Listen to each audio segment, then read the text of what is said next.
Alors, chers camarades, peuple d'Afrique, peuple de Côte d'Ivoire, citoyens du monde, peuple de l'Iptako Gourmand, frère, je vais vous demander ici, très rapidement, de partager cette vidéo. Partager cette vidéo au maximum, car elle est d'une importance capitale. On va ici parler, bien entendu, de la visite du ministre Dosso, ministre délégué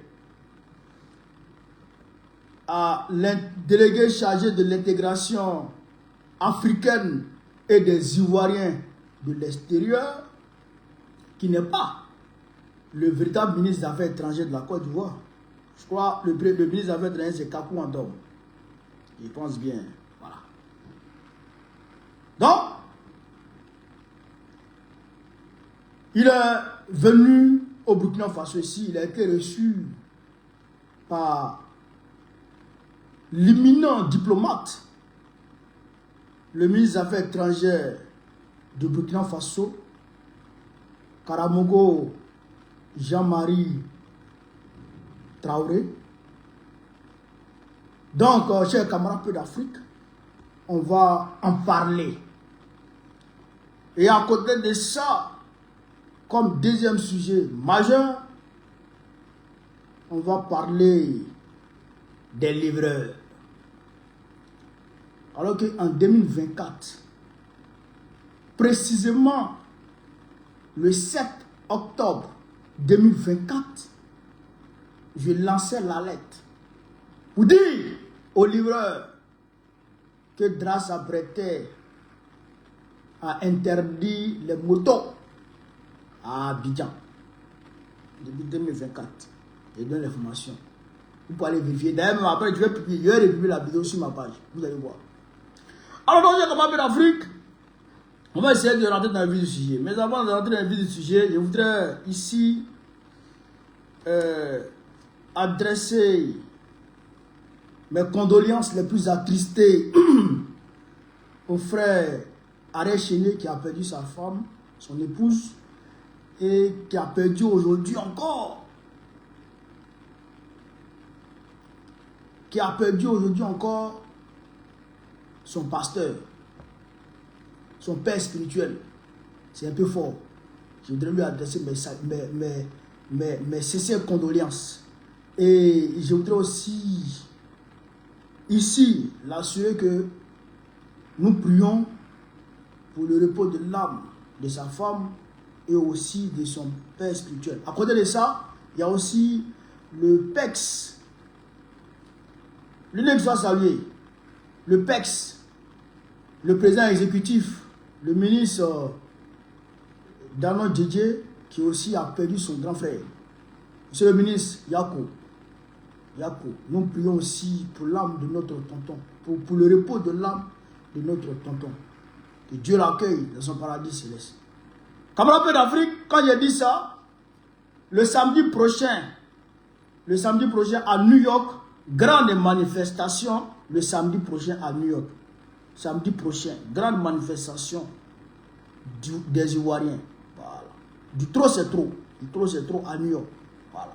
Donc vous êtes tous appelés, vous qui êtes à New York là-bas, mobilisez-vous pour la manifestation. Samedi prochain. Alors, chers camarades d'Afrique, quand j'ai dit ça, on va maintenant rentrer dans le vif du sujet. Alors, il y a très vraiment encore. Le ministre du gouvernement braqueur de Draman Ouattara, M. Dosso, est arrivé ici aujourd'hui, au Burkina Faso, ici à Ouagadougou, pour venir réchauffer, dit-il, tenter de réchauffer les relations entre la Côte d'Ivoire et le Burkina Faso. Je voudrais ici faire une précision. Ce sujet est très délicat pour moi, qui suis exilé ivoirien au Burkina Faso et opposant farouche au régime d'Abidjan. C'est un peu délicat pour moi d'aborder ce sujet. Parce que très rapidement, d'aucuns se donneraient le plaisir de me faire des procès d'intention. De dire, ah, lui là, on ne sait plus, comme lui, il est opposant là, et il est exilé au Burkina Faso, donc lui, il est obligé de dire ceci ou de dire cela. Mais croyez-moi, chers camarades d'Afrique, je vais essayer d'être le plus objectif possible.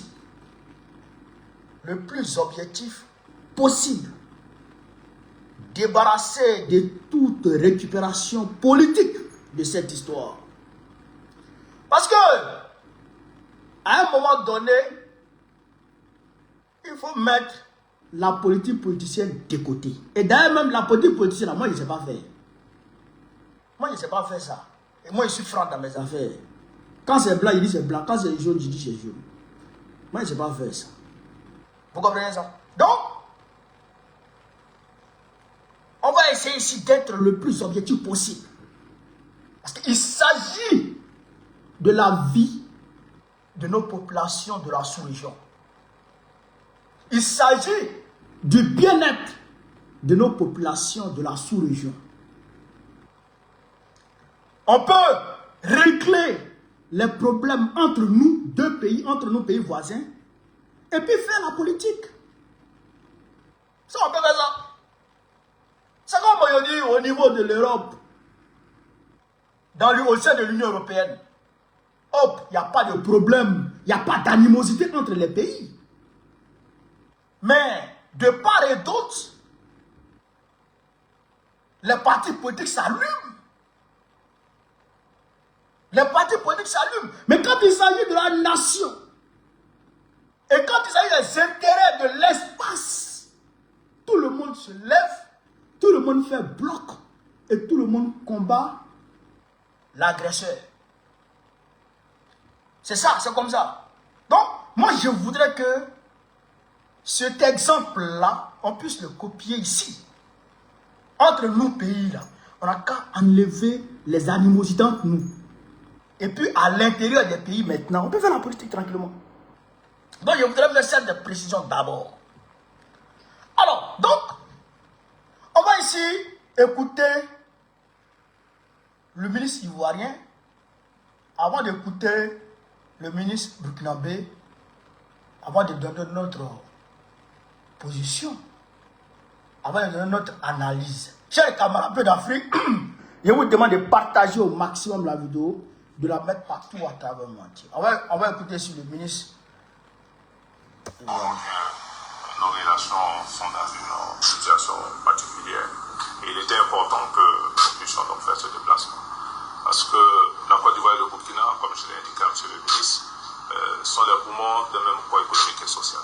Il est donc important que ces deux pays, qui sont des pays frères, qui sont des nations sœurs, nous puissions nous parler en dépit des conjonctures politiques que je considère comme des choses temporaires. Les relations entre la Côte d'Ivoire et le Burkina sont des relations historiques. Nous sommes unis par la géographie, nous sommes unis par l'histoire, nous avons des peuples de part et d'autre qui sont très entremêlés. Et ce socle sociologique ne peut pas être altéré ou dénaturer nos rapports. Donc, munis ou instruits donc de l'héritage du président Félix Houphouët-Boigny qui fait donc du dialogue entre les frères, une âme essentielle, la recherche effrénée de la paix, nous a donc conduit à faire donc ce déplacement pour venir rencontrer notre frère. Parce que, comme on le dit, le linge-sale, c'est la grande famille. C'est donc vraiment mu par cet esprit donc de fraternité, de ce serment de fraternité que nous avons fait le déplacement. Pour que nos rapports qui connaissent quelques petites turbulences, mais cela y va effectivement de la vie. Même dans un couple, il y a parfois des hauts et des bas, il y a des disputes. Et après, la vie reprend son cours normal. C'est donc dans cet esprit que nous sommes là aujourd'hui, pour faire en sorte effectivement que ces moments d'incompréhension soient du passé et que nos relations qui étaient un modèle de coopération en Afrique de l'Ouest et dans l'Afrique de façon générale redeviennent ce qu'elle a été. Voilà un peu en substance ce que nous avons dit et ça a été une discussion franche, directe, en point vraiment de fraternité et de sincérité que nous avons rencontré en tout cas notre frère ce matin. Pour nous, entre Côte d'Ivoire et Burkina, il ne sera pas de problème. Voilà. Donc, il dit que lui, il est venu voir, il a été envoyé par Dra, parce que lui, là, en réalité, non, c'est le ministre des Affaires étrangères qu'on envoie. Mais lui, il n'est pas le ministre des Affaires étrangères, il est le ministre délégué chargé de l'intégration africaine et des Ivoiriens de l'extérieur. Vous avez compris? Donc, il est venu ici en tant que, avec ce titre-là, vous pouvez demander, vous pouvez dire au ministre des Affaires étrangères de Burkina Faso qu'il a été envoyé par Dra pour que les problèmes entre le Burkina Faso et la Côte d'Ivoire cessent, qu'on ne fasse plus d'histoire, qu'il n'y ait plus de problème entre la Côte d'Ivoire et le Burkina Faso. Et que les relations anciennes, qui étaient, on va dire, les plus bonnes, d'accord, reviennent en fait. Qu'on revienne aux relations anciennes entre la Côte d'Ivoire et le Burkina Faso. Qu'on soit débarrassé de tout conflit. Voilà ce qu'il est venu dire au Burkina Faso. Il faut qu'on arrange la situation entre le Burkina Faso et la Côte d'Ivoire. Voilà ce que lui est venu dire. Et c'est Draman qui a demandé à ce qu'il soit reçu par le ministre des Affaires étrangères du Burkina Faso. Vous comprenez ça? C'est les autorités ivoiriennes qui ont demandé cette rencontre. Voilà, donc il est arrivé et il a donné ce message. Maintenant, on va écouter ici le ministre des Affaires étrangères du Burkina Faso. Et puis maintenant, on va décortiquer Cheikh Gamakri d'Afrique. Les relations entre la Côte d'Ivoire et le Burkina sont telles que nous devons travailler à rassurer nos populations cibles. Parce que la préoccupation du président du Faso, c'est surtout l'intérêt des populations. Et au nom de l'intérêt des populations, nous avons échangé. Nous nous sommes parlé en frères, avec ouverture, avec sincérité, et je pense que nous avons posé un pas important qui se doit d'être poursuivi.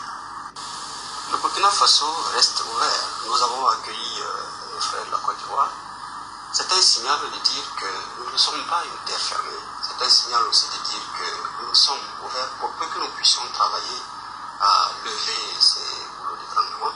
Comme il l'a mentionné, il y a un travail de construction ou de consolidation de la confiance à faire. Nous avons convenu qu'au niveau de nos instances diplomatiques, nous devons travailler sur ces questions pour que nos deux pays puissent se remettre ensemble et travailler. Voilà.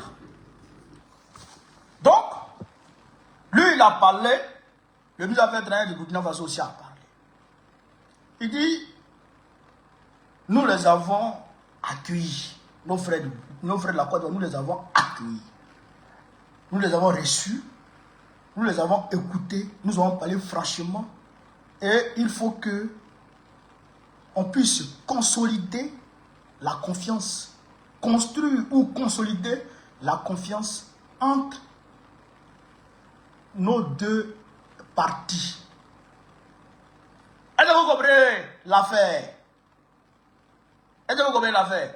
La Côte d'Ivoire vient avec la proposition de paix. La Côte d'Ivoire vient avec la proposition de paix.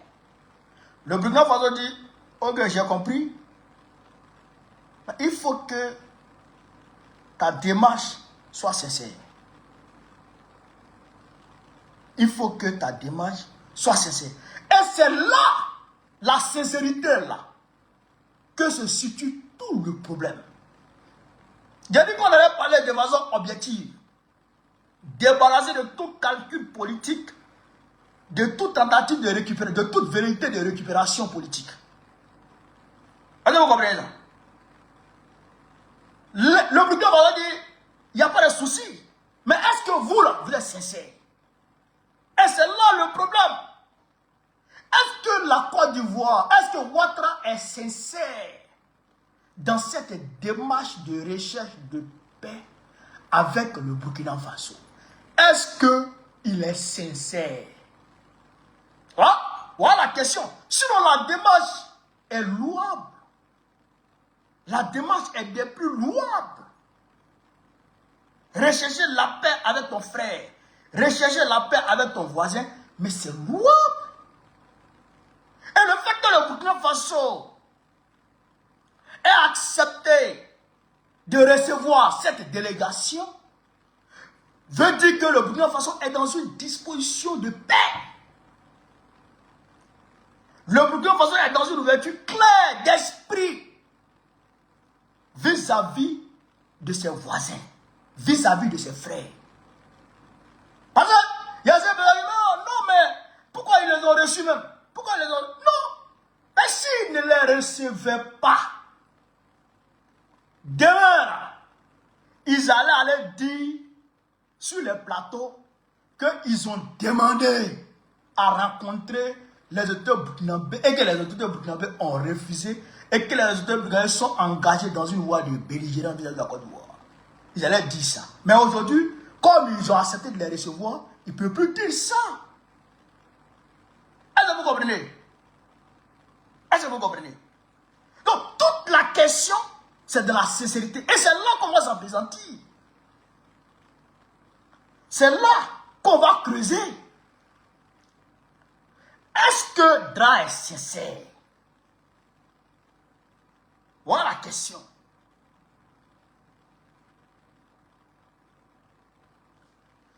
Toi, dans ton pays, il y a les gens qui endeuillent mon pays, qui vivent là-bas. Toi, dans ton pays, les gens qui veulent déstabiliser mon pouvoir vivent là-bas. Toi, dans ton pays, les gens qui n'aiment pas l'Afrique, qui veulent esclavagiser les Africains, habitent là-bas. Je vais dire les terroristes. Les terroristes, les officiers, comment on appelle ça, déserteurs burkinabés, qui aujourd'hui cherchent à déstabiliser le Burkina Faso, sont en Côte d'Ivoire. Les politiciens apatrides qui veulent déstabiliser le Burkina Faso sont en Côte d'Ivoire. Les communicants des terroristes sont en Côte d'Ivoire. Et la Côte d'Ivoire refuse de reconnaître ça, cet état de fait. Des centres des opérations existent en Côte d'Ivoire. Et la Côte d'Ivoire refuse de reconnaître ces faits-là. La Côte d'Ivoire banalise ces faits. La Côte d'Ivoire balaie du revers de main ces faits. Oh, c'est établi. Oh, c'est la réalité. Mais avant de parler de paix, c'est bien de parler de paix. Mais moi, je pense que le plus grand pas que la Côte d'Ivoire doit poser, c'est de reconnaître d'abord qu'il y a un centre des opérations là-bas qui vise à déstabiliser l'AES là-bas. D'abord, il faut reconnaître d'abord. Quand on reconnaît, on prend les mesures pour les chasser de la Côte d'Ivoire. Pour les chasser de la Côte d'Ivoire. Les terroristes qui attaquent le Burkina Faso et qui fuient pour rentrer en Côte d'Ivoire, là, il faut donner instruction aux militaires ivoiriens de les combattre ou de les empêcher de rentrer en Côte d'Ivoire. Voici les pas que la Côte d'Ivoire peut poser pour qu'on puisse donner du crédit à leur démarche de paix. Est-ce que vous comprenez ça? Voici ce que les autorités doivent poser comme pas d'abord. Avant qu'on leur donne un crédit, avant qu'on accorde un crédit à leur démarche de paix. S'il ne faut pas ça, si vous venez parler seulement, mais Téné Brema est venu, non? En 2024, Téné Brema était venu. On va écouter Téné Brema, Cheikh Ahmadou d'Afrique, en 2024. On va écouter ici Téné Brema, quand il est venu au Burkina Faso. Écoutez.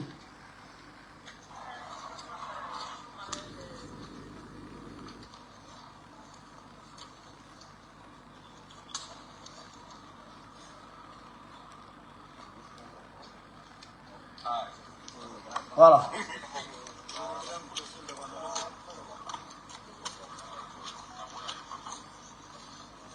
On va l'écouter. Merci beaucoup.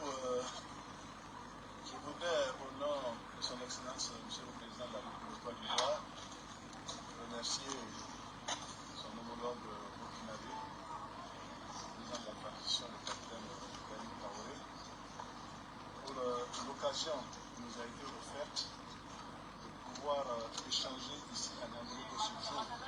Vous entendez? Nous avons eu une séance de travail avec mon collègue du Burkina Faso, le ministre d'État, le ministre de la Défense, le ministre des Anciens combattants, pour faire le point des relations entre les deux pays. Je peux vous rassurer que nous quittons Niamey avec le cœur rempli de joie. Nous avons passé en revue les relations entre les deux. Et je peux vous assurer que cette réunion de Niamey donnera un nouveau départ aux relations entre le Burkina Faso et la Côte d'Ivoire. Voilà. On ne peut que se féliciter. Voilà.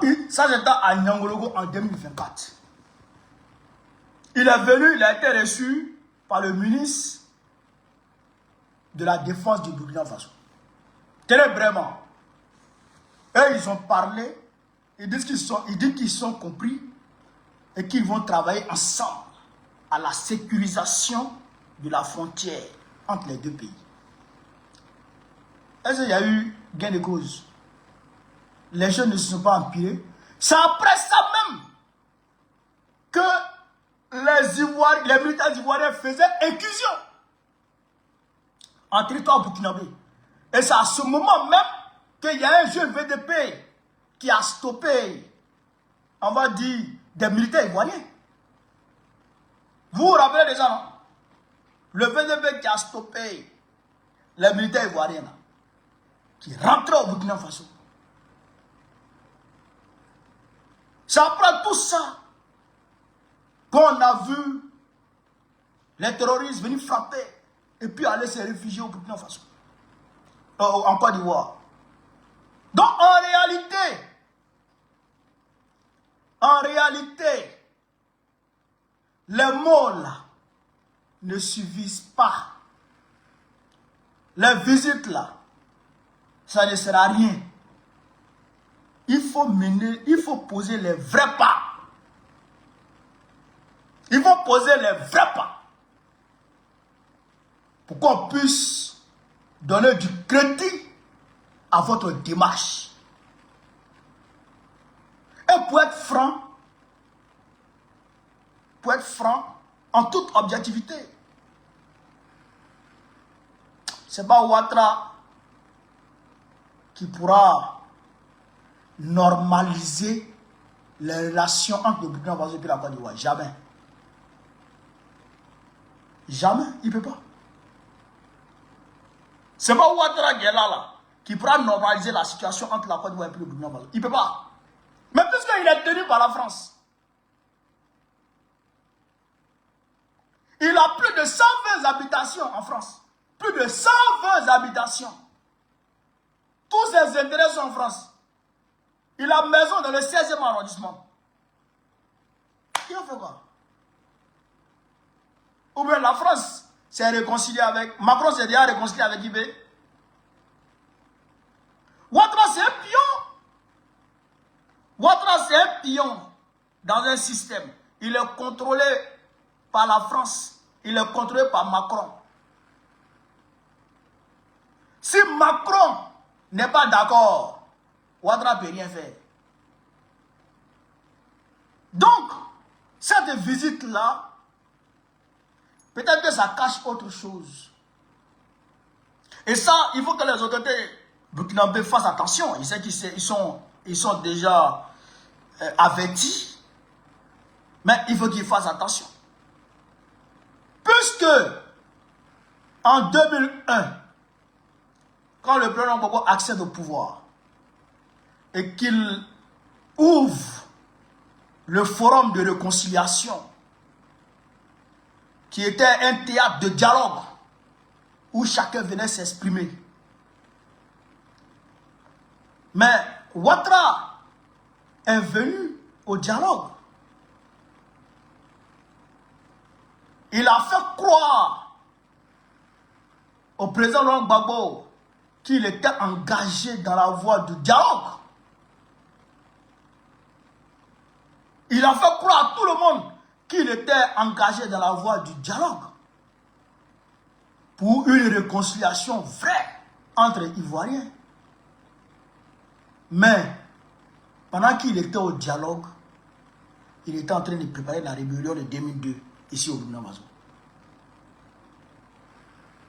Pendant que Draman était au forum de réconciliation, pendant qu'il donnait son discours, pendant qu'il faisait croire à tous les Ivoiriens que lui, il était un homme de paix, un homme de dialogue, au même moment, il était en train de coordonner la rébellion ici au Burkina Faso. Il envoyait 25 millions chaque fin de mois aux Akadia Kone.